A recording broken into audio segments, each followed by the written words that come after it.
Nobody likes a negative Nancy, right? But as you grow your social media presence, a certain amount of negativity trends can follow. So let's talk about how to deal with it, how to manage negative comments on social media.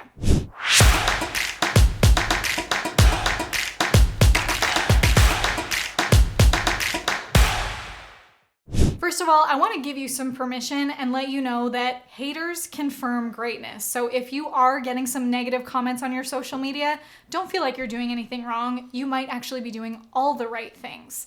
So let's talk about that today. First, how do you determine what type of content is actually worth sharing? What do you keep to yourself? More on that in a moment. And you know what? It's not all negative. I want to talk to you honestly about the one benefit of receiving negative comments later in this video.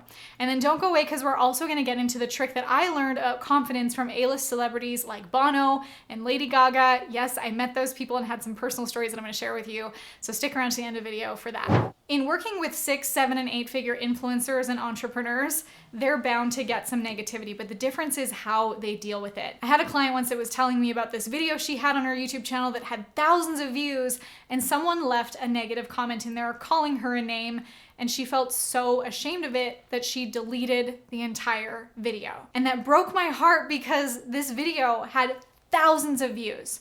So think of the thousands of people that watched that video that were impacted by it, that might have even signed up for her paid programs, and that one person ruined it for her. That one person brought her down to the point where she thought that she was just going to throw out and delete everything. I don't want that to happen to you. So I want to help you in shifting your mindset to determine how to respond to these things and how to know what content is good to share and what maybe do you keep to yourself. Obviously, if you share content that's something really close to your heart or exposing something that you're currently dealing with, any negative comment that you can receive is likely to cut deeper and hurt you more. Brené Brown has a quote about how you should share the scars and not the open wounds. But sometimes I've actually tiptoed around sharing the open wounds, like the vulnerable moments while I'm in them. But before doing so, I do this little authenticity green light test. I ask myself these questions to essentially give myself the green light that it is appropriate and vulnerable and still authentic to share. The reason why I do like to tiptoe around those open wounds, again, not inappropriately, but in a way that is authentic, is because you might be experiencing something that everyone else is, but no one is brave enough to say.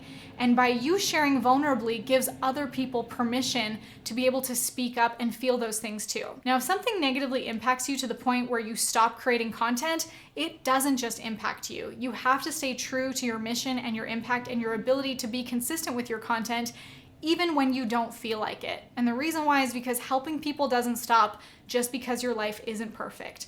No one's is. And most of you aren't creating content right now because you're scared about other people judging you or what they think or the people around you that they won't understand you. Newsflash.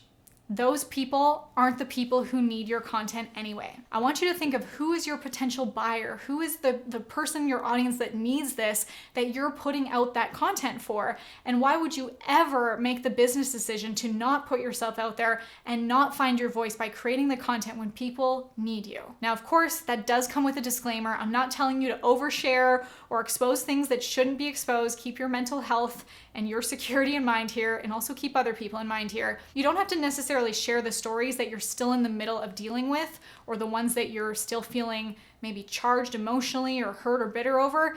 Err on the side of share the scars and not the open wounds, but tell your audience your story, your obstacle, and how you overcame it to get to the other side.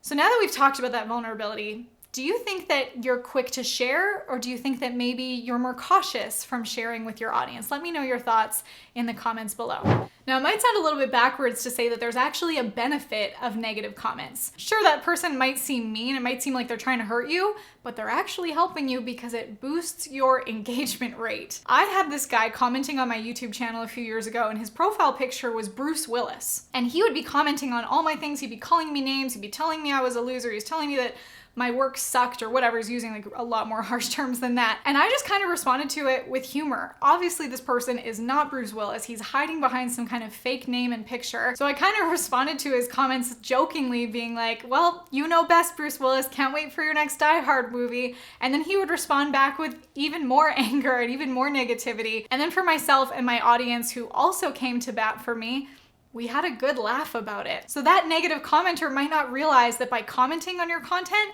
they're actually helping it reach more people. I know that for me, my audience came to bat and were commenting underneath it and trying to tell them to go away, or also adding into the jokes and the humor. And it kind of just became an interesting situation. And now I can share that story for you so that you know that your content is coming from a place of providing value, from a place of integrity. And if you have someone negative commenting on your stuff, they're not your audience. Focus on the people who do need your content, and you can decide whether you want to delete it, block it, or maybe even respond with kindness or humor. I've even had people that have commented negative things on my posts, and I even reached out to them personally through a message to speak to them human to human. And I found that a lot of times when I do that, they'd actually soften and tell me what their negativity or what their issue was all about, and actually created a relationship. Now, I'm not telling you that you have to be attached to hoping that it turns into a relationship or a client, but sometimes putting that message out there and reaching out can show them that you're human, and obviously they're reacting and lashing out because of something going on in them. So showing them some kind of compassion and kindness can really position you as the bigger person and maybe even help them. Not a lot of people know this, but before I started a business, I used to work in radio and television, and I even had a short stint as a paparazzi assistant. So I spent a lot of time around celebrities, and I want to share with you some of the things that I learned from them about how they deal with negativity and how they build their confidence. But before I do, have you subscribed to this channel yet? If you want to bring your business closer to infinite cash flow with evergreen content and incredible offers, go ahead, hit that red subscribe button to be notified every time I upload. Here's what I learned from famous celebrities like Bono and Lady Gaga about confidence, no matter what the world is saying about you. I used to work in radio and television. I did a lot of behind the scenes work and produced interviews with some really big A-listers. I met stars like George Clooney, Mark Wahlberg. Even in my short stint as a paparazzi assistant, I was around celebrities a lot. It was my job to approach celebrities in Toronto and ask them for an autograph that then the paparazzi would later sell. And I didn't exactly plan on it, but living in this world introduced me to this secret sauce that celebrities and popular influencers use to come across as confident and compelling on camera. These are people who are putting their art out to the world on a regular basis and getting judged and ridiculed for it, or praised for it. So how exactly do they deal with that and still come across as confident? Here's the secret.